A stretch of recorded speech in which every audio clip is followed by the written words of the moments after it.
सभी को प्रणाम। गायत्री मंत्र हमारे साथ साथ। ओम भूर्भुवः स्वः तत्सवितुर्वरेण्यं भर्गो देवस्य धीमहि धियो यो नः प्रचोदयात्। पुस्तक हम पढ़ेंगे रानी दुर्गावती। आज का अध्याय है स्वतंत्रता के लिए प्राण अर्पण करने वाली रानी दुर्गावती। मानव सभ्यता के आदिकाल से नारी का कार्यक्षेत्र घर माना गया है। वही संतान की जननी, पालन करने वाली और संरक्षिका है।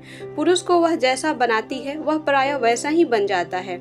इस दृष्टि से यदि उसे मानव जाति की निर्माणकर्त्री कहा जाए तो कोई अतिशयोक्ति नहीं है। वैसे प्रकृति ने नारी को सब प्रकार की शक्तियाँ और प्रतिभाएं पूर्ण मात्रा में प्रदान की है, पर गृह संचालन की जिम्मेदारी के कारण उसमें मातृत्व और पत्नीत्व के गुणों का ही विकास अधिक होता है।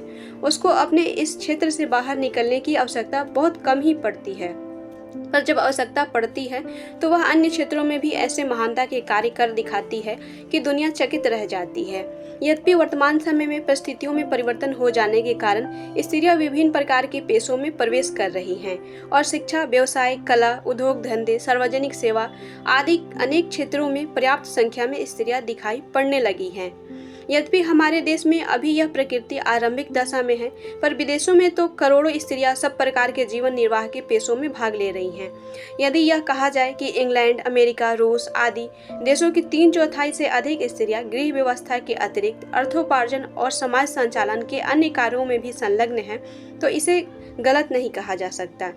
पर एक ऐसा क्षेत्र अवश्य है जिसमें हमारे देश तथा अन्य देशों की स्त्रियों ने बहुत कम भाग लिया है, वह है सेना और युद्ध का विभाग। हमारे देश में बहुत समय से नारी को कभी इस कार्य के लिए उपयुक्त माना ही नहीं गया और इसलिए उसका एक नाम अबला भी रख दिया गया है। लोगों का ख्याल है कि अधिकांश में घर के भीतर रहने से स्त्रियों में दूरदर्शिता का वह गुण उत्पन्न ही नहीं हो पाता जो सैनिक कार्यों के लिए आवश्यक है, पर फिर भी कोई यह नहीं कह सकता कि स्त्रियां इस क्षेत्र में कुछ कर ही नहीं सकती।